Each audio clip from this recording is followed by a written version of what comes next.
On est capable d'inverser la dynamique du changement climatique. Il faut qu'on soit tous médias des valeurs et des solutions qu'on a trouvées.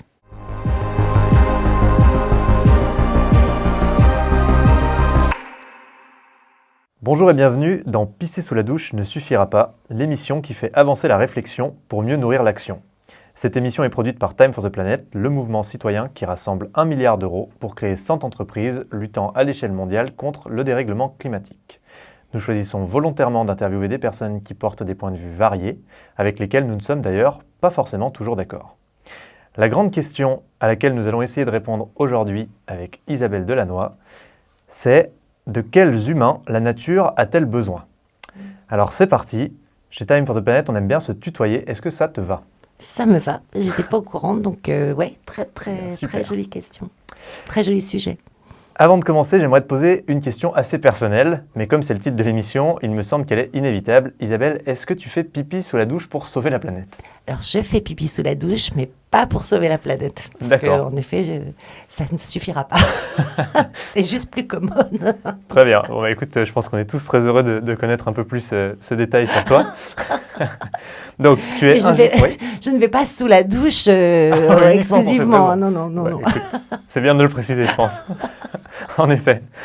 Alors, tu es ingénieur agronome, environnementaliste, c'est un mot que tu n'aimes pas, mais qui te définit bien a priori. Le Monde te doit, entre autres, le scénario du film Home avec Yann Arthus Bertrand et également ton ouvrage sur l'économie symbiotique, on va peut-être en parler un peu quand même.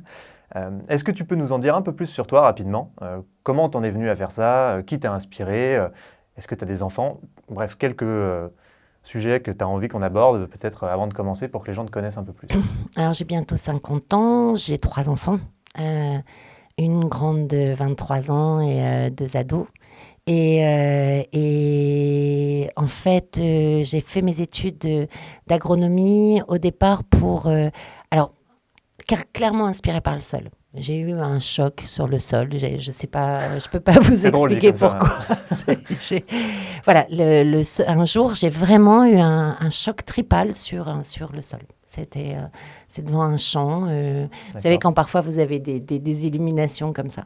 Et c'était un champ qui venait d'être labouré d'ailleurs. Et sur la mer, là où j'habite en fait, là où j'habite, là d'où je viens, sur la côte d'Opale. Donc on a des falaises on peut vraiment avoir des vues des champs et puis la mer derrière, puisque en fait le champ est sur la falaise. Okay. Et j'ai encore cette image dans la tête où là je me suis dit mais je suis attachée à ça en fait. Et du coup je suis devenue ingénieure agronome. Au départ c'était aussi pour aller sauver le monde, aller en Afrique, sauver les petits Africains. Et puis je me suis rendu compte, j'ai eu la chance de rencontrer à ce moment-là quelqu'un qui faisait de la coopération en Afrique, qui m'a un peu expliqué. Et là, je me suis dit, mais en fait, c'est un vrai colonialisme. On amène on a forcément raison, et puis on va aller éduquer tout le monde. Donc, j'ai jamais fait ça. Et par contre, j'ai fait une école qui était vraiment une des dernières écoles d'agronomie à faire le sol. Ce qui est fou, ça veut dire combien notre société était hors sol quand même. Donc, c'était une école à Lyon. Et j'ai fait mon mémoire sur le sol. Et je me suis spécialisée en agriculture et environnement, ce qui était c'était la première année d'ailleurs qu'il y avait une telle spécialisation dans l'école. Donc c'était très... en fait, j'ai eu la conscience écologique très tôt, mais sans m'en rendre compte. Et je le raconte d'ailleurs dans mon livre. Mais après, j'ai fait un stage au Québec chez un agriculteur biologique. Donc c'était début années 90, donc c'est vraiment tout. Et c'est lui qui, dans un lieu magnifique, la Gaspésie, qui était un lieu assez sauvage. Et là, j'ai appris le problème des pesticides, j'ai appris qu'on pouvait cultiver autrement. Il recyclait ses eaux usées qu'il épurait dans une mare pour irriguer ses champs. Et en même temps, on travaillait le matin. Puis lui, comme c'était un ancien prof de philo qui s'était mis à l'agriculture, il était très libre en fait d'esprit. Et on prenait le kayak, on allait voir les baleines. C'était hallucinant. Donc j'ai eu un vrai choc là aussi, de du vivant en fait. Ok, donc sincèrement connecté à la nature dès le début, parce que ça s'est fait naturellement. C'est ça, et ça fait partie des choses qui ont fondé mon engagement. Alors du coup, ça me fait venir à la question d'après, mais qu'est-ce que tu fais aujourd'hui quand tu as du temps libre? C'est quoi ta manière d'apprécier la vie? Ça refait un peu le lien avec tout ça, mais ça m'intéresse. Je le consacre à mes enfants. Ok. Je n'ai pas assez de temps libre. D'accord. Bon, écoute, il faudra peut-être remédier à ça. Mes enfants sont ados, ils ont 13 et 15 ans, et donc ça veut dire qu'ils vont partir dans 3 à 5 ans. Et le temps est compté. Donc ça, c'est très prioritaire pour moi. Ok. Du coup, ça me fait penser à une question que j'avais pour toi qui est comment est-ce qu'on trouve le temps de profiter de la nature quand on se bat toute la journée pour la défendre? On regarde le ciel. D'accord. Ça, c'est ton hack pour profiter. Ouais. Très intéressant. Alors, avant de commencer vraiment et de passer plus sur une discussion vraiment profonde sur les sujets, puisque c'est ce qu'on fait ici quand même, nos abonnés, ils adorent apprendre des choses. Est-ce que tu peux nous donner 3 infos ou 3 chiffres qui te semblent vraiment importants dans la période actuelle et que les gens doivent connaître selon toi? 2 à 5 milliards d'êtres humains seront concernés par des températures létales, des conditions de chaleur et d'humidité létales dans le cours du siècle. Ce qui veut dire, si tu détailles ça veut dire que la température et le niveau d'humidité sera trop élevé 300 jours par an pour vivre, en fait. Donc voilà, on est en train de produire, si on continue comme ça, une terre inhabitable. Alors maintenant, quand il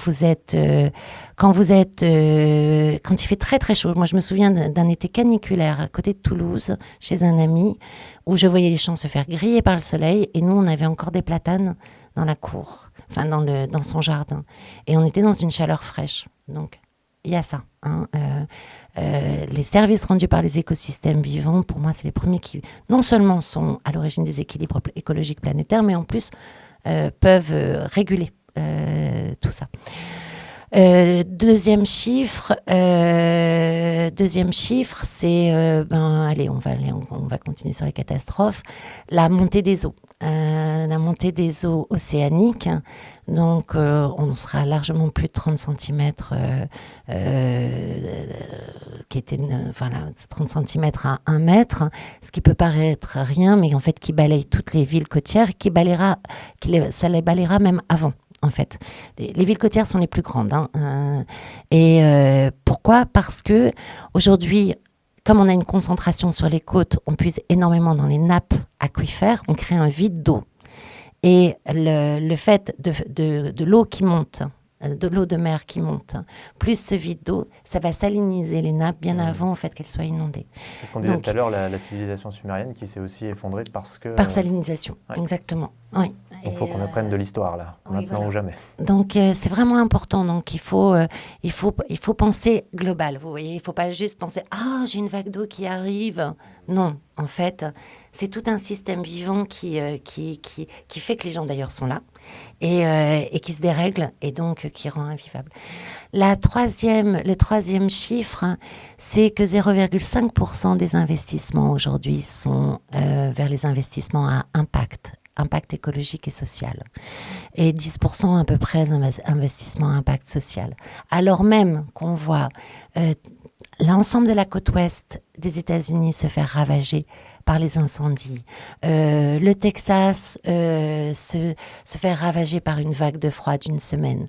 Des glissements de terrain chez nous à cause des inondations qui isolent des hameaux. Eh bien, les investissements... C'est pas très cohérent. C'est pas très cohérent. Donc on voit là une grande croissance de ces investissements quand même. La plus forte dynamique, elle est vers les investissements à impact et socialement responsables. Mais on n'a pas encore les bons critères pour mesurer les impacts. C'est-à-dire qu'on veut y aller, mais on ne sait pas comment mesurer. Tellement on est déconnecté en fait de ces équilibres planétaires dont on dépend. Et des équilibres sociaux d'ailleurs. C'est quoi du coup la place de l'argent pour toi dans la transition écologique, énergétique? L'argent, c'est un flux. C'est ce qui permet de faire circuler la valeur. Aujourd'hui, il est trop concentré. En fait, les mécanismes économiques, financiers et de gouvernance font qu'il est trop concentré et ne circule pas.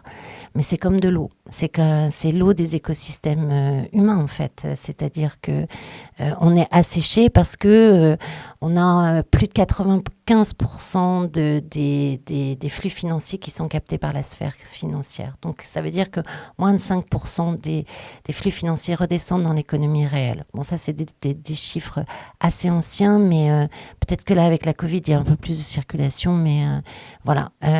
Et donc ça veut dire qu'on a des écosystèmes complètement asséchés. Alors que c'est bien des écosystèmes humains, économiques, complètement asséchés. Alors que c'est bien eux qui produisent cette richesse qui ensuite est captée.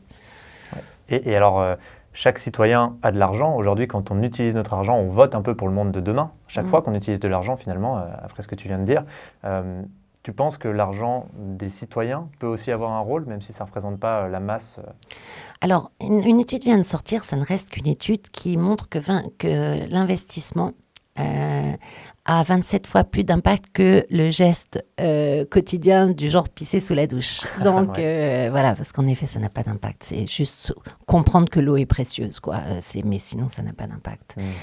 Et on a 250 ou 260 milliards là, capitalisés de force liés à la Covid, qui ne concerne pas tout le monde, pas les classes les plus pauvres, qui, elles, au contraire, ont dû puiser dans les réserves, mais des classes moyennes plus aisées, etc.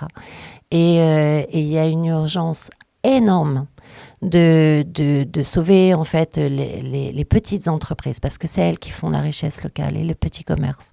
Donc pouvoir crowdfunder une librairie, une boulangerie, les bistrots, les restaurants, pouvoir créer des fonds locaux qui puissent recapitaliser ces entreprises le temps qu'elles en ressortent, et pour pouvoir ensuite amener une clientèle, ça me semble extrêmement important. Donc, on a de plus en plus de fonds locaux qui se créent là en ce moment. On pourrait avoir des villes qui créent des fonds citoyens pour aider leurs commerçants. Ça existe par exemple aux États-Unis depuis longtemps. On a des villes qui ont créé ça. Il y en a peut-être déjà en France qui l'ont fait. Je n'en sais rien.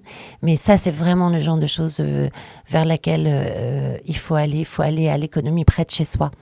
Parce que c'est celle-là qui crée de la richesse locale et c'est celle-là qui fait notre qualité de vie. Ok, mais on est face à des enjeux qui sont globaux. Du coup, qu'est-ce que tu penses de ce mot, le glocal, qu'on entend un peu de plus en plus par rapport à cette logique toujours financière de l'argent au service de l'urgence climatique, et comment est-ce que tu penses qu'il faut quand même inscrire les flux financiers dans une logique globale, mais personnalisée un petit peu en fonction des situations à des endroits locaux? Vous avez différents fonds financiers. Vous avez les fonds qui vont vers des entreprises qui sont cotées en bourse, et puis des entreprises qui vont lever des fonds. Vous levez des fonds. On enlève. Voilà, différemment. Enfin, je trouve ça super intéressant. Mais voilà, donc il y a déjà, la finance, c'est pas, c'est un écosystème, la finance. Il y a une grande diversité. Ensuite, comme vous le disiez, j'ai écrit l'économie symbiotique, qui est en fait une théorie économique, mais qui observe l'existant, qui est issue de l'observation de l'existant, et donc qui montre qu'il y a une économie qui a émergé, qui est régénérative. Mais tous les éléments, tous les différents éléments de cette économie existent déjà. Ils sont implantés en plus sur tous les territoires, dans tous les pays. C'est incroyable. Mais c'est une économie d'écosystème, et ces éléments sont comme des plantes en pot. Ils ne font pas encore écosystème. Voilà. Mais on peut y passer vraiment rapidement. Et on pourra approfondir, si vous voulez, sur la théorie. Mais ce que je veux dire par là, c'est que je veux juste introduire le fait que l'observation montre que c'est une économie qui transforme une place de marché globale en de multiples places de marché locales et reliées mondialement. Donc, en fait, on a l'économie symbiotique, qui veut dire que, en fait, on peut installer une symbiose entre les activités humaines et le reste du vivant, ce qui est quand même un processus assez incroyable. Et bien, l'observation, c'est qu'elle part du local, mais elle diffuse mondialement, ou elle s'interrelie mondialement. Et ce qui est très intéressant aussi, c'est que le rapport du GIEC sur les 1,5 degrés montre que 80% des solutions sont locales. On converge en fait. Et depuis, franchement, depuis quelques années, on est multiples à travers la planète à converger vers, en fait, les solutions elles peuvent pas rester que locales. Mais en fait, notre vrai pouvoir d'agir sur le climat et sur la biodiversité, il vient du local. Il faut vraiment pas sous-estimer ce niveau. Comment, pour qu'on comprenne bien, comment t'expliques l'économie symbiotique, donc en quelques phrases, à tes enfants par exemple, qui sont encore jeunes? Alors, la symbiose, on va déjà expliquer la symbiose. La symbiose, c'est un phénomène bien connu dans le vivant où deux organismes différents vont trouver dans leurs différences leur complémentarité, vont s'apporter des bénéfices l'une l'autre. C'est le lichen, par exemple. C'est un champignon et une algue. Le champignon va lui apporter des conditions d'humidité, des éléments minéraux et qui vont faire que l'algue va pouvoir vivre. Et l'algue, elle va faire la photosynthèse que ne sait pas faire le champignon, c'est-à-dire capter l'énergie du soleil pour enclencher sa machine organique, créer des nutriments, ses feuilles, enfin c'est tout ça, et va alimenter ainsi le lichen. Et cette symbiose fait que les deux sont prospères, alors que séparément, ils seraient rachitiques. Donc tu as apprécié le film Avatar? Ah ben oui, Okay. oui. Et en fait, c'est l'observation que l'ensemble des pratiques qui vont vers la durabilité, qu'on a majoritairement inventées depuis 50 ans, ou qui ont réémergé, c'est-à-dire l'économie circulaire, de se rendre compte que la matière, elle n'est pas infinie, et donc de faire circuler le plus possible la matière. Bon, mes déchets sont des ressources, ça c'est le niveau, mais vraiment level le plus bas parce que c'est pas très efficient, mais de se dire on peut faire circuler, on peut réutiliser les composants, on peut réutiliser les modules d'un objet, on peut faire une économie où la matière est constamment réutilisée. Bon. Donc elle régénère sa matière. C'est la permaculture, l'agroécologie qui en fait, parce que elles ont besoin d'alimentation, elles vont régénérer en fait les mécanismes écologiques du sol, la biodiversité, etc., pour que des complémentarités naissent entre les plantes. Et elles vont utiliser les complémentarités naturelles des plantes, mais qu'elles vont rapprocher plus vite. Et du coup, on a un système hyper productif qui naît et la permaculture, c'est fou, hein, c'est systématiquement plus productif que le maraîchage conventionnel et systématiquement, les sols se reconstituent, on a une biodiversité supérieure, on a des paysages de qualité, c'est complètement... et c'est hyper productif. Mais si je me fais l'avocat du diable, est-ce que c'est compatible avec nos villes, avec nos modèles où on a besoin d'énormément de ressources parce qu'on est de plus en plus nombreux? Est-ce que tu peux nous parler de ça un peu? Dans les villes, par exemple, on a l'urbanisme écologique, l'ingénierie écologique qui est arrivée. Où dès qu'il y a une ville, il y a de l'eau, en fait. Dès qu'il y a des humains, il y a de l'eau. Il y a notamment des eaux usées. Et les eaux usées, on les traite comme des pollutions. Les eaux de pluie, on les traite aussi comme des pollutions. On ne sait pas quoi en faire, en fait. On les met tout de suite dans les égouts, etc. Alors qu'en fait, l'eau, c'est la source de la vie. Ça, on le sait tous. Et elles sont riches en nutriments. Et donc, quand vous les épurez par des jardins filtrants qui amènent et l'eau et les nutriments dont les microbes et les plantes ont besoin, en fait, eh bien, vous utilisez le pouvoir naturel du végétal, enfin avec son écosystème microbien, à épurer l'eau, mais vous le concentrez. Parce que là encore, vous rassemblez en fait les plantes qui permettent de faire les étapes de filtration successives. Et puis, vous creusez, en fait, vous installez un micro-relief pour faire par gravitation naturelle. Et donc, l'humain, en fait, avec sa capacité de conception, d'organisation, de pouvoir aller chercher cette plante-là, il n'y a que nous qui avons des mains comme ça et un cerveau. Hein. C'est hallucinant. La main, dans le vivant, elle est très rare. Nous, on sait faire ça. C'est incroyable. On sait faire ça, on sait rapprocher et on sait observer, concevoir et finalement, on accélère un processus naturel grâce à ces deux capacités, la main et le cerveau. Le pouce opposable qui nous a permis de faire tourner des hand spinners aussi. Mais bon. Ah mais clairement. Et après, vous l'utilisez pour d'autres choses. Mais on peut le faire pour le vivant. Et on peut remailler en fait des écosystèmes vivants d'une grande qualité pour qu'ils fassent les services qu'ils savent faire, épurer l'eau, parce que l'eau, elle est constante dans la planète, donc il faut constamment l'épurer pour la rendre disponible. Et vous le faites, mais il y a des endroits où c'est des squares au milieu des immeubles, où on a des jardins avec des fontaines, avec des cascades, avec des nénuphars, avec des joncs, avec des iris, qui permettent en fait toutes ces étapes de la filtration. Et du coup, ça devient des squares de rencontres, des aires de pique-nique, des aires de biodiversité, des aires de repos, des aires aussi de contemplation, et qui ont un effet énorme sur notre mental. On a enfin des études qui s'accélèrent, et je recommande le film Natura de Pascal Derme, qui fait le point sur la santé et le vivant, et qui montre en fait que sans contact avec le vivant, on déprime en fait, on est constamment en situation de survie. Et le vivant nous apaise, il nous sécurise pour ça. Et du coup, en fait, on observe aussi, ça c'est pour la santé, mais d'un point de vue sociologique, les études montrent qu'on diminue la violence sociale, on diminue même la violence domestique, uniquement lorsqu'on a vu sur des écosystèmes de qualité depuis nos fenêtres.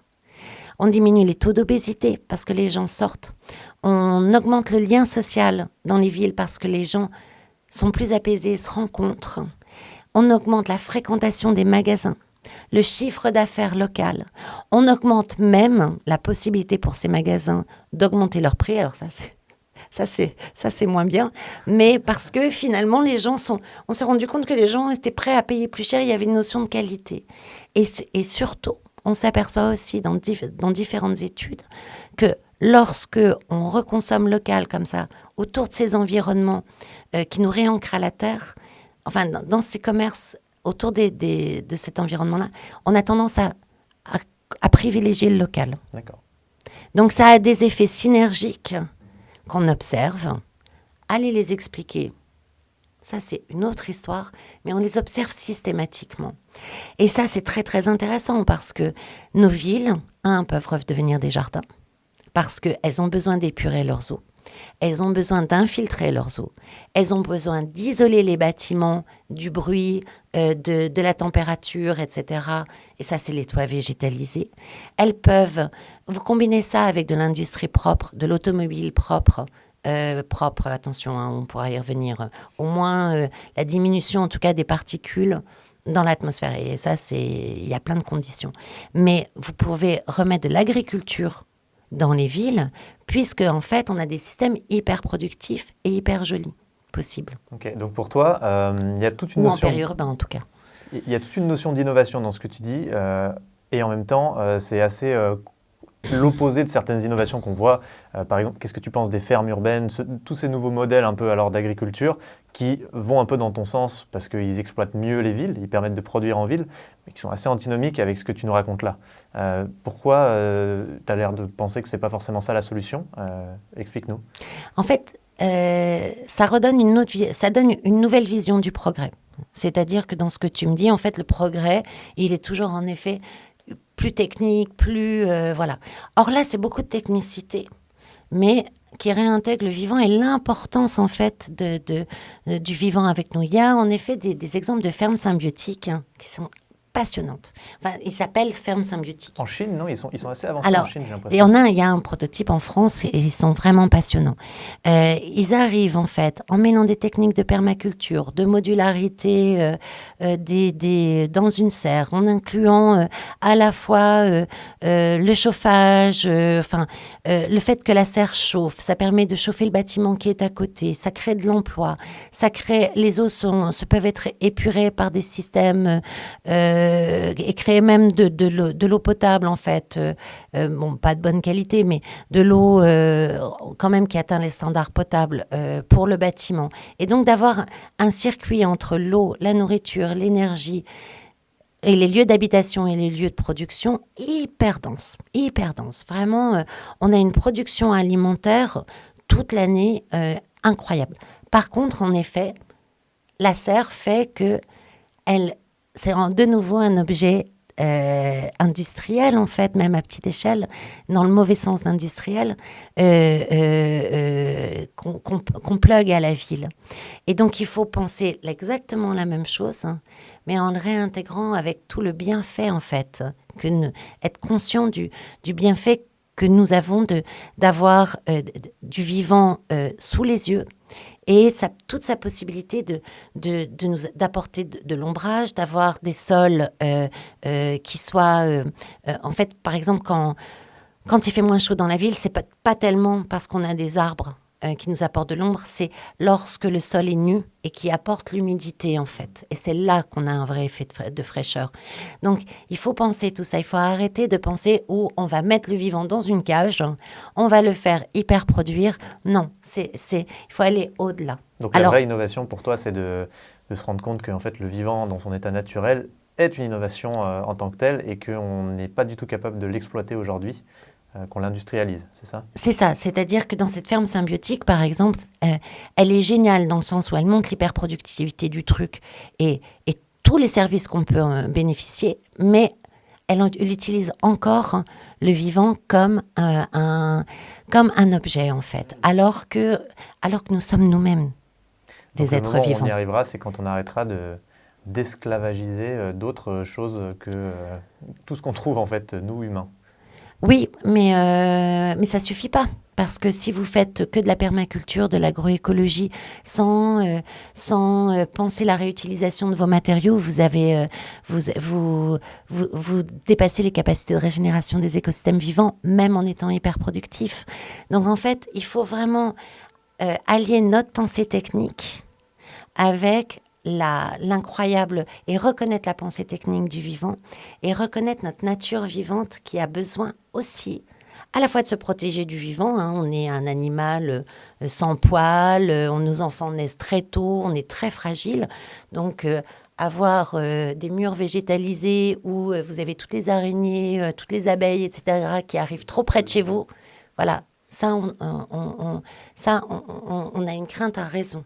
Donc en fait, on doit comprendre être OK avec ce qu'on est comme être vivant, qui est un être vivant quand même assez fragile, en tout cas corporellement, et en même temps de faire partie de ce vivant, et où on peut amener notre intelligence, notre organisation, dont on en a besoin visuellement, on a besoin de l'interagir, mais personne n'a envie d'avoir une jungle qui pousse dans son salon et qui ne puisse pas contrôler, quoi.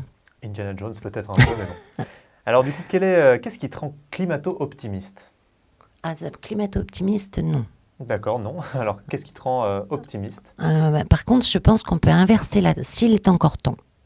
On ne sait pas en fait. On ne sait pas si on n'a pas déjà dépassé des effets de seuil qui fait qu'on rentre dans un autre état thermodynamique global de la Terre. C'est-à-dire que moi, je dis que je suis une collapso, si on dit que la collapsologie, c'est de croire pas seulement à l'effondrement de notre petit confort. Je ne vais pas pouvoir aller aux Bahamas. D'abord, quel pourcentage de la population pouvait aller je pourrais pas avoir mon pavillon, ma voiture, le rêve américain. Voilà, moi, c'est pas ce deuil-là que je fais. Hein. Voilà, moi, ce deuil-là, je m'en fous, en fait. Quelque part, je m'en fous. Je comprends. Si c'était le rêve, alors dans ce cas-là, je comprends que ça puisse être vraiment triste. Mais c'est pas mon deuil. C'est vraiment pas mon deuil. Moi, mon deuil, il est vraiment celui du risque de perdre l'état d'équilibre écologique planétaire dans lequel on est et on est apparu.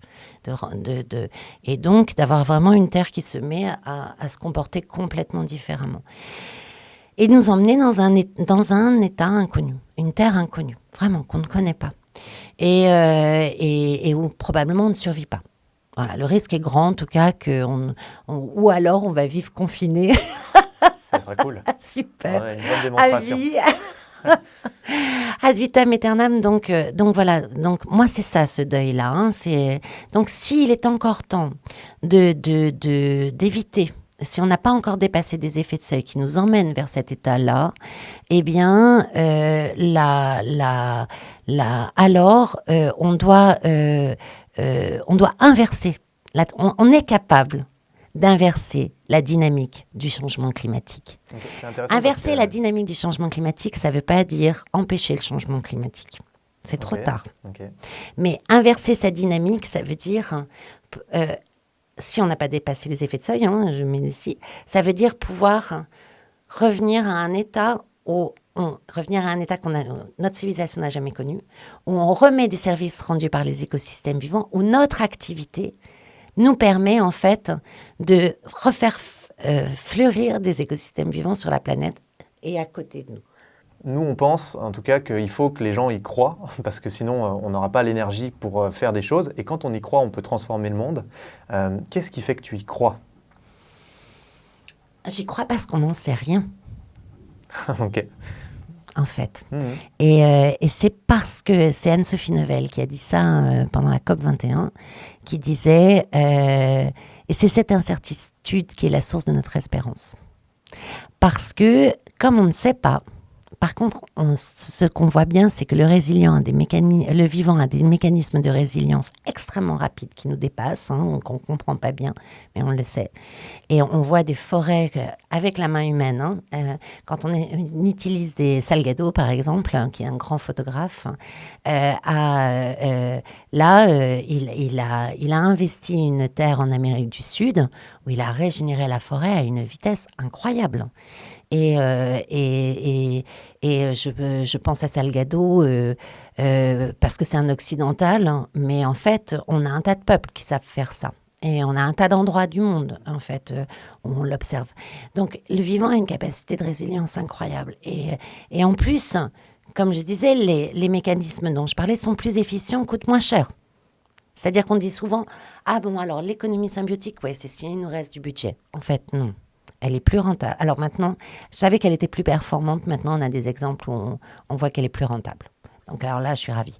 Et notamment, alors pour les villes, tout ce qui est aujourd'hui un centre de coût, donc l'épuration des eaux, l'infiltration, non seulement ça diminue les coûts, mais ça devient un centre de ressources. Parce que lorsque vous faites des jardins filtrants comme j'en parle, moi j'ai vécu à côté d'un jardin filtrant comme ça à Nanterre, eh bien c'est aussi votre jardin municipal. Et donc, au lieu d'avoir une station d'épuration affreuse que tout le monde doit contourner, qui a amené du béton, du métal, du sable, de toute la planète, qui canalise les eaux usées à 15 km. Donc comme à HR, lorsqu'il y a un incendie, c'est le bordel partout et on risque une pollution massive de la Seine. Eh bien là, vous avez des systèmes d'épuration distribués qui amènent des îlots de fraîcheur, donc ça veut dire diminuer la climatisation, qui amènent des lieux de rencontre, qui vous coûtent moins cher que la station d'épuration et qui en plus vous font le parc municipal que tout le monde voulait et qui aurait sinon un centre de coût en plus. Ok, alors j'aimerais bien qu'on essaie de se projeter un peu dans ce monde désirable que tu décris, mais vraiment dans les aspects qui touchent les gens. Par exemple, qu'est-ce que ça change dans leur job, dans leur quotidien, dans leur façon de vivre ? Est-ce que tu peux nous projeter un peu en 2060 dans l'économie symbiotique ? Il faut avant 2060. Alors moi, il paraît que je suis trop optimiste là-dessus, mais en fait, en tout cas, il faut l'enclencher avant. Alors, eh bien, je ne l'ai pas là sous la main, mais mon smartphone, je l'ai dans la poche. J'ai le même smartphone que maintenant, et qui est déjà comme ça d'ailleurs. Et c'est un Fairphone qui utilise prioritairement des matériaux recyclés ou des métaux extraits en conditions moins éthiques. Après, par rapport à la planète, ça, c'est autre chose, mais au moins socialement. Sinon, il utilise surtout du recyclé, et recyclé de façon éthique. Ensuite, les composants sont modulaires. Et ça veut dire que c'est comme ils sont faits comme une boîte de Lego et vous pouvez les assembler. Et ce Fairphone, je ne le possède pas. Je l'ai loué à une coopérative qui s'appelle Command, qui permet si mon Fairphone est défaillant, je le lui renvoie, et qui me permet en fait son intérêt, c'est que mon Fairphone dure le plus longtemps possible. Et puis, d'assembler, en fait, les composants. Lorsque mon Fairphone lorsqu'il y a vraiment un composant qui est pété, de remplacer que le composant défectueux. Et donc, Et ces composants-là, on s'aperçoit en fait dans d'autres systèmes qui sont réutilisables au moins 15 fois. Et ensuite, ils partiront au recyclage. Donc, on va les penser, les composants, eux aussi, pour pouvoir recycler les matériaux le mieux possible. Et ce qui fait que, en fait, vous imaginez rien que de faire ça. Vous l'aviez sur la table tout à l'heure, vous ne l'avez pas vu. J'ai un Fairphone, en fait. Ah, je ne l'ai pas vu. Non, j'ai un téléphone, en tout cas, qui me permet d'utiliser le même service pour 15 fois moins de matière. Je le paye 29 € par mois aujourd'hui. C'est cher. Mais ce n'est pas si cher. Les iPhones coûtent 1500 €, donc... et il dure 2 ans. Donc, c'est cher, mais ce n'est pas si cher. Et on n'a que 900 Fairphones en circulation. Demain... 900 en France En France. D'accord, ouais, c'est vraiment... Dans Common. Demain, mais imaginons qu'on fasse tout ça. Demain, non seulement on a les antennes pour réassembler les composants, etc., localement, donc on a de l'emploi local, mais en plus, le Fairphone, il descend à combien ? 10, 5 €, 4 €, 3 €, 2 €. Okay. Vous voyez ? Donc le monde de demain, c'est le même monde qu'aujourd'hui, sauf que les modèles économiques des biens et services qu'on utilise ont changé. Alors gros, non. Pour moi, monsieur tout le monde, qui ne va pas aller chercher à comprendre en détail ce qui se passe, mais qui va voir oui, alors son ça quotidien. C'est clair. Mais en même temps, tout change aussi, mais en effet, sur le matériel, finalement peu, dans l'économie symbiotique. Hein. Donc, je continue. Comment on peut imaginer que le Fairphone, par commande, puisse descendre à ces prix-là ? C'est parce que, en fait, c'est une coopérative. Donc, à laquelle je peux être coopérateur. Donc, j'ai vision sur le prix. Alors, il se trouve que moi, franchement, j'ai autre chose à faire que d'être sûr que Fairphone ne monte, commande ne monte pas, etc. Mais je sais que dans les sociétaires, il y en a sûrement certains qui s'y connaissent mieux que moi et qui vont vérifier ça. Ou si je trouve que le prix devient trop élevé ou que je suis plus satisfaite du service, je vais pouvoir les voir, en fait, ce qui se passe. Parce que j'ai accès aux documents. Et ça, on peut le faire pour l'énergie. Ça existe déjà, les coopératives citoyennes. Et par exemple, on a un problème avec les éoliennes en France, sauf dans les endroits où c'est des coopératives citoyennes et où les gens possèdent leurs éoliennes. Parce que c'est vrai que ça a un impact. Donc, si vous avez ni l'impact, ni les retours sur investissement et que l'impact, et parfois les éoliennes ne sont même pas raccordées au réseau, évidemment que vous êtes contre. Si vous le prenez comme un projet commun pour vous alimenter en énergie, c'est ce qui se passe, hein, je ne sais pas, ça se passe déjà. Eh bien là, les gens aiment les éoliennes, en fait. Ils aiment, ils sont pas contre, en tout cas. Ils l'ont co-décidé, ils sont copossesseurs. L'automobile, vous pouvez avoir aujourd'hui, avec les techniques dont on dispose, une industrie automobile régénérative des sols. Parce que on a des prototypes aujourd'hui, certains, ça y est, ils sont industrialisés, qui rassemblent le biomimétisme, l'interopérabilité, la modularité d'être électrique. Et ça permet quoi ? Ça permet déjà de diminuer, en fait, le fait qu'elle est biomimétique, elle a une forme d'œuf, eh bien, elle diminue la quantité de métal besoin pour le châssis. Elle résout ses contraintes mécaniques autrement. Elle est pensée interopérable et modulaire. Les deux réunis font que vous avez 20 fois moins de pièces à assembler dans certaines innovations qui sont, je vous dis, aujourd'hui, elles sont en marche. Et alors, là, il y a une question. Et attendez, 20 fois moins, ça veut dire, c'est comme mon Fairphone. Ça veut dire que vous pouvez assembler, en fait, cette automobile localement. Et qu'il est moins cher de l'assembler par des êtres humains payés en Suisse ou en France que par des robots ou que par des êtres humains mal payés en Chine ou en Europe de l'Est. Donc ça veut dire que vous relocalisez la production au cœur de la ville, donc vous faites de l'emploi. Si vous mettez ça maintenant avec ce système de location, eh bien les pièces, elles retournent de nouveau, en fait, à l'usine. Maintenant, vous pouvez posséder votre voiture, mais votre voiture, elle est immobile 95% du temps par an. Donc, en fait, l'espace public est saturé de voitures immobiles, alors qu'on pourrait avoir des jardins. Ça, c'est sûr. Hein ? Donc, si vous la mutualisez, vous augmentez de 3 à 15 fois le service rendu par la voiture par unité de matière, en fait. Vous multipliez les deux facteurs, 15 Et 3 à 16, vous arrivez à des facteurs, même quand je divise par 2, j'arrive à des facteurs 60. Les biomatériaux qu'elle utilise en grande partie, c'est des biomatériaux qui utilisent du lin, du chanvre, et qui peuvent être aussi produits en agroécologie, dont je parlais. Et le lin et le chanvre, ils stockent le carbone dans les sols. Donc d'une part, parce que vous utilisez des biomatériaux et selon comment ils vont être fabriqués, vous pouvez régénérer les sols à l'amont. Et selon comment vous allez l'utiliser, vous pouvez régénérer les sols dans votre ville. Et pourquoi on ne le fait pas alors encore? Pourquoi ce n'est pas déployé à grande échelle? Aujourd'hui, en fait, c'est une culture. Ça demande. Moi, je rêverais de faire ça dans ma ville, en fait. Ça veut dire que il faut convaincre les citoyens de leur dire, est-ce que vous êtes prêts à se lancer dans l'aventure? Vous co-investissez, c'est vos emplois. C'est une des villes c'est Roubaix, c'est la ville la plus pauvre de France. Et vous mutualisez. C'est un parc de voitures. Voilà. C'est un peu ce qui s'est passé à Détroit, dans des grandes villes. Exactement. Ouais. Okay. C'est une ville effondrée, Roubaix. Moi, j'adore cette ville. Il y a vraiment quelque chose dans cette ville.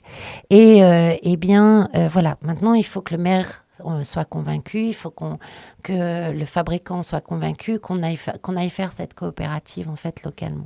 Et moi, ça, j'y crois énormément. Et en plus, les investissements sont moins chers encore. Ouais, mais alors pourquoi les gens ne veulent pas faire ça? Parce que quand on écoute ça, c'est hyper intéressant. Enfin, pourquoi ils n'y vont pas? Est-ce que c'est une notion de plaisir? Est-ce qu'ils ont peur qu'il n'y ait plus de place pour le plaisir dans un monde comme ça? Non, je pense que c'est juste une question que... l'économie symbiotique, c'est quand même une théorie radicalement nouvelle. Il y a 2 théories de l'économie régénérative dans le monde aujourd'hui. Il y a la théorie du donut qui dit, en fait, il faut respecter les principes écologiques, les limites écologiques et les limites sociales. Et donc, aujourd'hui, l'économie doit s'intéresser à ça. Et elle donne, en gros, elle donne l'économie symbiotique, elle se dit ça, et elle a été regarder les pratiques qui faisaient ça. Et donc, elle donne un comment, elle donne un comment et des outils, des méthodes. Maintenant, ça a été une recherche autonome. Le livre, il est sorti il y a 3-4 ans. On est en train d'essayer de trouver les moyens. On va chercher justement des fonds pour diffuser ça, etc. On a déjà des territoires qui... moi, j'avais déjà travaillé avec des territoires avant la sortie de mon livre. Mais on a des territoires qui viennent vers nous. On leur propose des outils, des méthodologies. Voilà, j'espère que le terreau, aujourd'hui, il est là pour permettre ça. Ça arrive petit à petit aussi, parce que tu parlais de ton smartphone, il y a des choses qui se mettent en place. Peut-être que ce n'est pas une révolution, c'est peut-être quelque chose qui se fait de manière incrémentale et qu'on voit moins venir, comme quand quelqu'un vieillit et qu'on n'a pas le temps de comprendre qu'il est en train de vieillir parce qu'on le voit tous les jours. Alors, ce n'est pas incrémental, mais ce n'est pas une révolution, c'est une métamorphose. Alors, ce qui est intéressant, c'est justement que lorsque mon livre est sorti, il y a des gens qui avaient cette pensée-là, mais en intuition, et qui allaient lancer leur entreprise et qui l'ont vraiment pris comme modèle. Et aujourd'hui, on a par exemple un écosystème hydrogène à Redon qui fait de l'hydrogène vert, réputé non rentable. Et lui, il montre sa rentabilité non pas par le produit, mais par l'écosystème. Il est parti des besoins du territoire. Et ils ont créé un écosystème, en fait, autour de l'hydrogène. Ils sont partis, en fait... Il y avait des petites communes où le carburant était devenu leur première charge. Pourquoi? Parce que... Oui, c'est incroyable. Ouais. Pourquoi? Il y a eu les gilets jaunes, c'est pas pour rien non plus. Il y a ça. Parce qu'en effet, ils avaient beaucoup de seniors, beaucoup de personnes éloignées de l'emploi à cause de l'absence de mobilité. Et donc, ils faisaient du transport à la demande. Et en fait, ils leur ont proposé une solution d'automobile assemblée sur place, ce que je vous raconte, et de batteries hydrogène. Mais batterie hydrogène, ça veut dire aussi électrode hydrogène. Et les volontés écologiques du fondateur font qu'il dit il ne faut pas qu'il y ait de fraude à l'écologie. J'adore cette formule qui est là, pas de fraude à l'écologie. Donc il trace son hydrogène pour être sûr que ça vient d'énergies renouvelables. Ça permet même les énergies renouvelables locales, même qui ne sont pas encore raccordées au réseau, ça permet les batteries hydrogène étant... elles n'ont pas besoin de réseau, si vous voulez, elles stockent l'énergie comme ça. Et c'est un peu, ça permet donc d'utiliser l'énergie même non raccordée au réseau. Ensuite, une électrode, vous la mettez dans l'eau et selon l'eau dans lesquelles elle est mise, elle va faire des produits différents. Donc, elle va toujours faire de l'hydrogène et de l'oxygène, mais elle va aussi pouvoir produire, par exemple, des ammonitrates, si c'est dans des eaux usées, ou encore d'autres choses si c'est dans des eaux d'entreprises agroalimentaires. Ce qui fait qu'aujourd'hui, en 3 ans, non seulement leur solution est rentable, mais ils ont, parce que c'est l'écosystème qui est rentable avec l'ensemble de ces coproduits, c'est un peu comme ma serre symbiotique de tout à l'heure, et ils associent des petites communes, des grandes communes, la région maintenant, des start-up, des PME, des grandes entreprises, et aussi les universités et des centres de formation locaux. Et ils ont créé une société de territoire pour redistribuer la valeur. Ok, alors... Qui est ouverte aux usagers. On va passer en 3 ans. D'accord. Justement, alors on va rebondir là-dessus, puisque nous, on croit beaucoup à l'open source. On n'en a pas forcément parlé. Tout à l'heure, tu m'as dit un truc, donc avant qu'on fasse l'interview, tu m'as dit, c'est pas du communisme, parce qu'on faisait un peu l'analogie, c'est du capitalisme d'hypercroissance locale. Et distribué. Ouais.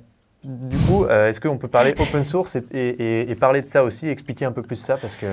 Alors, donc, tu as rassemblé quand même plusieurs conversations en une phrase. Donc c'est un peu de challenge. C'est ça. Donc, c'est du capitalisme distribué. C'est-à-dire que on voit bien en fait que lorsqu'on observe ces systèmes-là, qu'ils ont besoin de capitaux pour pouvoir survivre notamment. Sinon, les écosystèmes s'épuisent en fait. Et on observe... D'après, certains ont observé et qui sont des professionnels de l'investissement dans le coopératif, etc., qu'il faut 30% de capital exogène, c'est-à-dire de capital qui vient de l'extérieur, pas seulement les salariés, les fondateurs, etc. Et pourquoi, en fait, pourquoi il faut ces 30%? Tout simplement parce que souvent, ce ne sont pas les salariés ni les fondateurs ceux qui ont le capital. Je veux dire, ce système nous met quand même assez exsangue, donc les gens qui travaillent ont peu d'argent, en fait. Donc, ils n'ont pas le capital. Donc, on est tenu par ceux qui ont le capital et c'est à eux de choisir si on peut faire ça ou pas, quoi. Oui, aujourd'hui, oui. Et donc, on a besoin de ces 30% de capital exogène. Pourquoi? Pour pouvoir innover, pour pouvoir durer, pour pouvoir assurer les coups durs, etc. Aujourd'hui, c'est ce qu'on observe. Ça pourrait changer demain. Hein. Aujourd'hui, c'est ce qu'on observe. Et donc, dans un système, comme je vous disais, comme la voiture ou le téléphone, ou ça pourrait être pour l'électroménager, ça pourrait être pour tout, en fait. Vous pouvez avoir une entreprise mondiale qui, ça pourrait être vrai pour l'agroalimentaire aussi, qui fabrique les composants ou qui fabrique les recettes et les systèmes de contrôle de cette recette, par exemple. C'est sûr qu'on a un bon produit à la fin. Je sens que Lego a une voie toute tracée de reconversion. Ouais, c'est ça. Et produire localement. Donc, soit c'est des équipements durs et vous réassemblez les composants, soit c'est de la production agroalimentaire, hein, et vous assurez la production locale avec les agriculteurs locaux, toujours dans un système coopératif, hein, c'est-à-dire d'écosystème de valeur. Hein, et ça permet en fait, d'avoir l'innovation des usagers, qui est la plus grande source d'innovation, l'innovation des salariés, et de profiter de ça. Et du coup, vous avez en fait une distribution du capital où vous prenez que certaines parts de l'entreprise et fondée coopérativement, localement. Et elle s'adapte à son écosystème local. Et du coup, toutes les règles de marketing, de communication changent. Et en fait, c'est un peu comme... Vous savez, Ford a vraiment révolutionné l'économie au XXe siècle en disant « Je veux que mes salariés puissent acheter ma voiture ». Et ce faisant, en fait, il a lancé la société de consommation avec toutes les dérives qu'on connaît aujourd'hui. Hein. Mais il a changé ça. Aujourd'hui, il faut que les usagers, on ouvre le capital aux usagers. Et là, dans ces cas-là, il n'y a plus de concurrence entre toi qui veux me vendre ton truc le plus cher possible et que je le jette le plus vite possible, et moi qui cherche à avoir le meilleur prix possible. C'est-à-dire qu'il y a une convergence d'intérêts. C'est exactement comme mon histoire de Fairphone de tout à l'heure avec Command. C'est exactement ça. Et donc, il y a ça. C'est-à-dire que ça commence hein, déjà. On commence déjà à avoir des choses qui vont dans ce sens. Pas complètement abouties, mais qui vont dans ce sens. Ça permet de s'adapter localement. Ça permet d'être en réseau. ce qui est complètement adapté à une société qui est devenue en réseau avec Internet. Et aujourd'hui, les systèmes trop pyramidalisés s'effondrent. Et il faut partager la valeur. Vous pouvez et c'est déjà dans les tuyaux, vous pouvez avoir Google qui vous fait ces systèmes urbains dont je vous parle en open source. Comme vous accédez à Google Documents gratuitement, vous pouvez avoir ça. Mais tout ça, c'est géré par la data. Et donc, par contre, ils ne vous laisseront jamais la data. Et donc, on peut bien imaginer comment, en open source, on peut avoir des systèmes urbains avec vos recettes j'exagère, vos plans d'immeubles, etc., où on peut l'assembler localement. Mais en fait, dans ce cas-là, tout le monde deviendra sous-traitant, en fait, d'un Google et qui, lui, captera la donnée, la gouvernance, où on n'a absolument pas accès ni aux décisions, ni au capital, ni à la redistribution de la valeur. Et ça, c'est ça qui est très dangereux. C'est-à-dire qu'aujourd'hui, l'open source, telle qu'elle est faite, et l'open innovation, alors l'open source réglemente très très bien la production de l'innovation ensemble. Elle réglemente pas du tout la distribution de la valeur et du commun créé. Et ça, du coup, ça devient non seulement ça peut devenir très extractif, mais en plus, vous devez assurer votre salaire dans un système existant pour pouvoir être bénévole dans l'open source. Et du coup, en fait, ça fait des systèmes qui ne peuvent pas remplacer le système existant. Si l'open source ne se lie pas avec la coopération, avec tous les principes de l'économie sociale et solidaire, eh bien alors, il est faible. Il y a une symbiose, en fait, entre l'économie sociale et solidaire et l'open source. Nous, on réfléchit, par exemple, pour faire les formations à l'économie symbiotique, à pouvoir tracer, mais par d'autres systèmes que la blockchain, beaucoup moins énergivores, toutes les méthodes qu'on utilise, les concepteurs des méthodes, les théoriciens de ces méthodes, et ceux qui ont créé les méthodes de formation, ceux qui les dispensent, pour que ceux qui les améliorent, pour qu'ils soient rétribués sur toute la chaîne. Comment on fait ça sans la blockchain? Parce que on a des systèmes aujourd'hui. Je ne peux pas vous le dire parce que là, il faut qu'on vérifie vraiment si ça marche. Et c'est mais c'est ça, c'est ça qu'on veut créer parce qu'il y en a marre. Enfin, l'open innovation aujourd'hui, elle est extrêmement extractive. Donc, on a besoin en effet de... Comment on fait en fait pour sécuriser que la valeur revient bien au créateur sans avoir des armées d'avocats qui cherchent à contrôler tout? Donc, il faut trouver des systèmes souples en fait de certification. De certification qui permettent de suivre la certification que vous avez bien été formé à ça. Vous pouvez dire je suis associé Time for the Planet ou je suis certifié économie symbiotique. Donc, c'est valorisant. Et en même temps, ça permet en fait de dire j'ai formé un tel qui, et lui aussi, il est formé. Donc, d'avoir cette chaîne. Et donc, pour former un tel, j'ai été payé. J'ai été payé ou tout de suite ou après sur son chiffre d'affaires. Donc, mais pourtant, je l'ai formé selon des théories, des méthodes qui ont été créées par d'autres. Et donc, sur cette part de chiffre d'affaires, je peux remonter et redistribuer sur toute la chaîne. Okay. C'est le principe des droits d'auteur. Alors, du coup, en une phrase, est-ce que tu y arrives? C'est quoi le bon open source? Le bon open source, c'est celui qui rémunère ses contributeurs, qui ont vraiment contribué à l'innovation. Ok, très bien, parfait. Allez, un petit passage sur les low-tech, parce que j'aimerais bien avoir ton avis. Nous, on est très enclin à développer des low-tech avec Time for the Planet. Qu'est-ce que tu en penses? C'est quoi ton avis là-dessus? Alors, les low-tech dans le mécanique, c'est sûr. Tout ce qui est mécanique. Maintenant, si on ne prend pas en compte le high-tech, on n'ira pas assez vite pour faire cette métamorphose. Et qu'est-ce qu'on utilise? Les gens qui sont derrière leur écran, nous, en ce moment, on utilise du high-tech. Donc, il faut penser le high-tech comme je racontais pour le Fairphone de tout à l'heure. C'est-à-dire qu'il faut qu'il fasse sa révolution et pas seulement en termes de hardware, c'est-à-dire des composants, il faut qu'il fasse sa révolution en termes de software, c'est-à-dire des logiciels. Justement, plus de logiciels open source, vraiment logiciels open source et plus de logiciels interopérables qui font qu'on ne reprogramme pas chaque fois la même chose. Et une union avec les énergies renouvelables. Pourquoi ? Parce que les énergies renouvelables dépendent des mêmes matériaux que le high-tech. Donc il faut les penser ensemble. Mais est-ce qu'on n'a pas un besoin de fond là ? Enfin, le truc, c'est qu'on consomme de plus en plus d'énergie. Donc on peut parler de tout ça, on peut parler des low-tech, on peut parler des énergies renouvelables. Mais ce qu'on voit, c'est qu'aujourd'hui, elles viennent s'additionner à une consommation qui est toujours plus importante d'énergie fossile. Est-ce que le sujet aussi ne vient pas du fait qu'on a des besoins qui sont toujours plus importants et qu'on est insatiable, l'humanité ?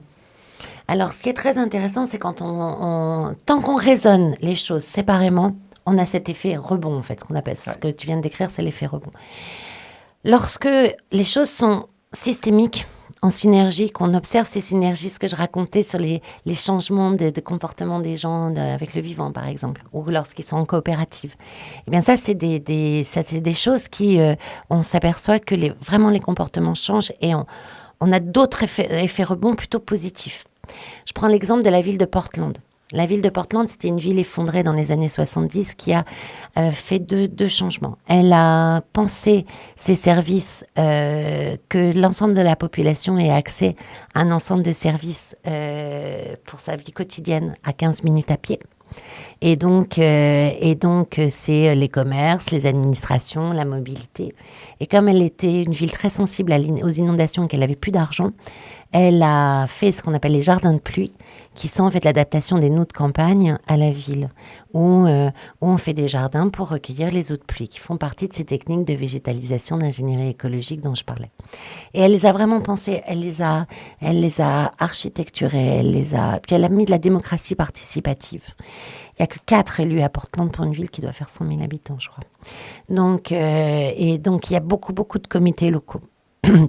Aujourd'hui, elle a augmenté de 60% sa population. Elle a diminué de 21% ses émissions de gaz à effet de serre.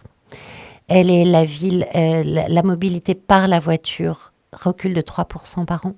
Elle est la ville où il y a le plus de mobilité douce des États-Unis. Elle est la ville la plus végane des États-Unis. Et elle est la ville aussi où on a 1 milliard d'économies de carburant par an, milliards de dollars, et qui est reporté à 30% sur la consommation locale. C'est-à-dire que c'est ces effets synergiques dont on parlait tout à l'heure, que je ne vais pas réexpliquer, mais qui sont à l'origine en fait de ce changement en fait de comportement.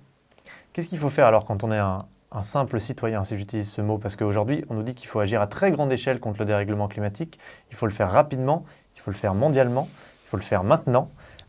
Qu'est-ce qu'on fait quand on est un simple citoyen ? Qu'est-ce que tu pourrais dire aux gens qui nous regardent là et qui se disent, ben voilà, moi j'essaye d'agir au quotidien, j'ai rejoint Time for the Planet, mais qu'est-ce que je peux faire vraiment pour avoir de l'impact ? Mais voilà, donc s'associer à des choses comme Time for the Planet parce que on peut régénérer la Terre et l'humain par l'économie. C'est le moins. Aujourd'hui, moi, j'ai fait de la communication, de la diffusion grand public avec Home, par exemple. J'ai énormément observé les politiques jusqu'en 2009. J'ai fait des livres où j'ai interrogé tous les candidats à la présidentielle. Et là, j'en suis sûre. C'est par l'économie qu'on ira le plus vite et qu'on sera le plus efficient, en fait. Parce que c'est ça le vrai problème. Et donc, voilà. Donc, être associé de choses comme Time for the Planet, oui.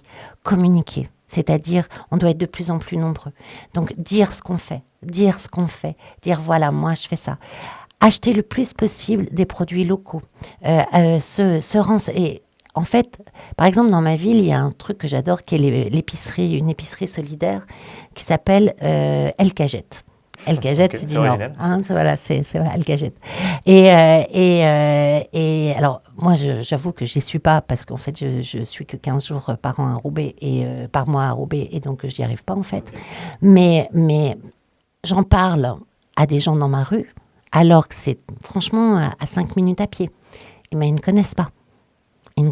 Donc, il faut en fait diffuser. Il faut qu'on soit tous médias en fait des valeurs et des solutions qu'on a trouvées pour pouvoir les rendre opérationnelles aux autres. Montrer que ça coûte pas cher. Ça coûte moins cher en fait que le système classique dans toutes ces solutions-là. Par contre, ça demande de l'organisation. Et ça demande d'autant plus d'organisation qu'il y a encore peu de choses. Plus il y a des choses, mieux c'est. Par exemple, avant, ça fait 20 ans que je fais du zéro déchet, dès que je déménageais, c'était l'enfer, quoi. Mes poubelles regrossissaient énormément parce que j'avais pas retrouvé un système de consommation. Là, aujourd'hui, on a des supermarchés, moi j'achète bio, mais j'ai 800 références de vrac dans mon supermarché aujourd'hui, quoi. J'y accède en tram, c'est juste dingue. Ça commence à être équivalent. Voilà, donc et, à part le lait, et encore on consomme de moins en moins, et franchement, à part ces trucs-là, à part les briques, aujourd'hui j'ai des sacs, j'ai plus de déchets, ces trucs de folie.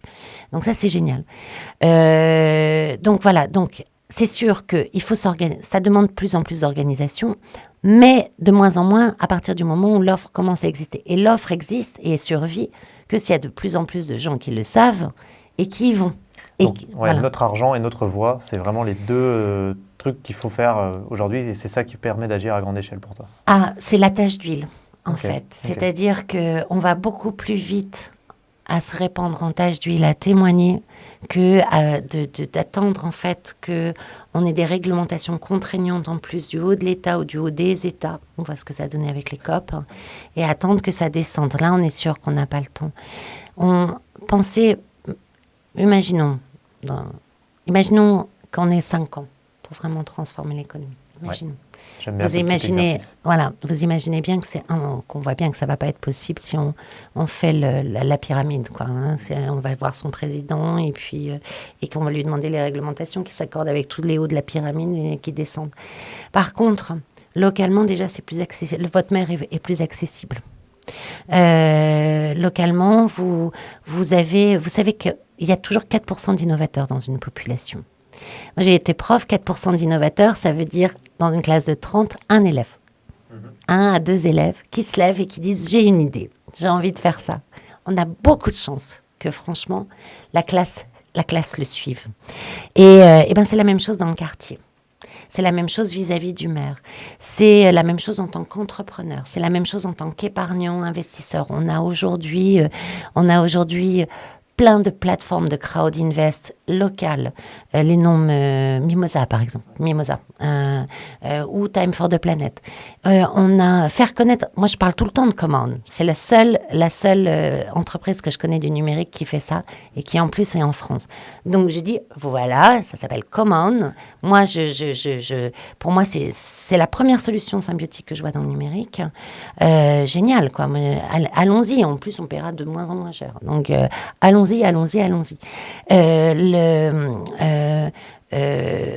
C'est les AMAP. Demain, c'est notre textile. À Roubaix aussi, qui est une ville du textile, il y a Fashion Green Hub qui permet aussi en actionnariat coopératif, qui est un tiers-lieu du textile et qui est prêt en fait pour faire la mode personnalisée, ce que s'apprête à faire Alibaba et Amazon. Parce qu'aujourd'hui, c'est très facile. C'est très facile d'avoir une usine, en fait, qui est sur votre écran, qui est complètement dématérialisée. Et avec des centres de production locaux. Et où vous pouvez faire votre production, votre t-shirt à la demande, votre chemisier à la demande, etc. C'est ça le futur de la mode aujourd'hui. Alibaba et Amazon sont prêts. Simplement, on sait bien, Amazon et Alibaba qui ne vont pas redistribuer la valeur. Ça, c'est clair. Pas dans le modèle. Eh bien, on a un exemple à Roubaix qui est exactement prêt à la même chose, qu'il le fait déjà depuis longtemps, c'était ce système, et qui est prêt à essaimer, en fait, sur les territoires, et de façon coopérative, exactement ce que je vous ai raconté. Okay. Vous voyez, donc même dans le textile, c'est possible. Eh bien ça, il faut le dire, il faut investir, il faut y croire, et il faut faire ces démonstrations implacables. Voilà ce qu'on doit, là où agir sur ces politiques locaux et donner une autre information de tout ce qu'on connaît. Ok. Allez, on va faire une dernière question. Pour un question. individu, je parle. Bien pas sûr, pour un investisseur, pas pour un chef d'entreprise, pour un individu. Ok. La dernière question, elle est un peu auto-promo, mais tu es devenu associé de Time for the Planet. On est super heureux de ça. Et puis, on va en profiter. Du coup, qu'est-ce qui t'a convaincu? Pourquoi tu nous as rejoints? Alors moi, ça faisait longtemps où je me disais, il faut que je... Moi, j'adore sur LinkedIn, notamment, je vois associé de Time for the Planet, associé de Time... Je trouve ça génial. Je trouve ça... Les gens sont fiers, on voit partout associé. D'ailleurs, moi, je ne l'ai pas encore mis. Et j'adore ça. Et je trouve, l'économie est vraiment le change, enfin, l'endroit où on va changer. Ça permet un effet d'affichage fort. Moi, je crois qu'on doit réinvestir notre économie. En fait, l'économie, c'est les flux en fait entre les gens. Et donc, c'est pas un gros mot. Et j'adore cet esprit d'entreprise. Voilà. Moi, ça, j'adore. Et puis, justement, de réorienter en fait l'économie et les entreprises vers les valeurs que nous on porte. Ce qui est très fort en fait. Maintenant, je suis persuadée de ça quand je vois tout l'écosystème qu'on forme, c'est qu'on est une force politique, en fait, qui n'a pas trouvé sa place dans le système existant, parce qu'en effet, il faut changer de système, et qui s'est mue en force économique. Voilà. Et pour moi, Time for the Planet, c'est la même chose. C'est une force politique qui, en fait, s'est mue en une force économique, donc qui a les deux en elle. Il faut comprendre que politique n'est pas un gros mot non plus oui. quand on aborde ça. Non, mais c'est vrai. Politique dans le sens, une vision, en fait, du bien de la cité. Est-ce qu'il y a quelque chose que tu voudrais rajouter avant que je te fasse mettre un petit mot dans notre livre d'or? Est-ce qu'il y a un truc dont on n'a pas parlé, une question que tu aurais aimé que je te pose, par exemple? On en avait abordé plein, en fait, avant l'interview. Et je crois... c'est vraiment cette... tu me demandais, pourquoi... on parlait de la joie, par exemple. Et je pense que ça, c'est très important à dire. C'est que on est des gens très conscients des menaces et on agit pour ça. Mais pourtant, au quotidien, on est super joyeux.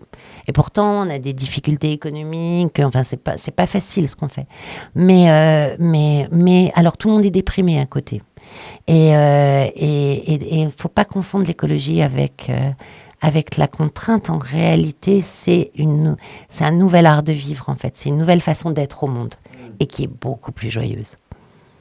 J'adore. Ce sera le mot de fin avant de te faire écrire un petit mot dans notre fameux livre d'or. Donc, pour rappel, chaque personne qu'on interviewe écrit ce qu'il veut, 3 lignes, 3 pages, comme disait Colline.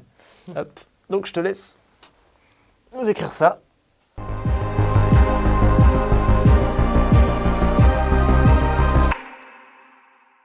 Merci à vous de faire exister une initiative magnifique comme Time for the Planet. Nous pouvons régénérer la Terre et l'humain par l'économie. Et c'est le projet le plus immédiat, le plus joyeux que je connaisse par rapport aux enjeux que nous connaissons tous. Bravo, longue vie à nous, Isabelle Delannoy, associée de Time for the Planet.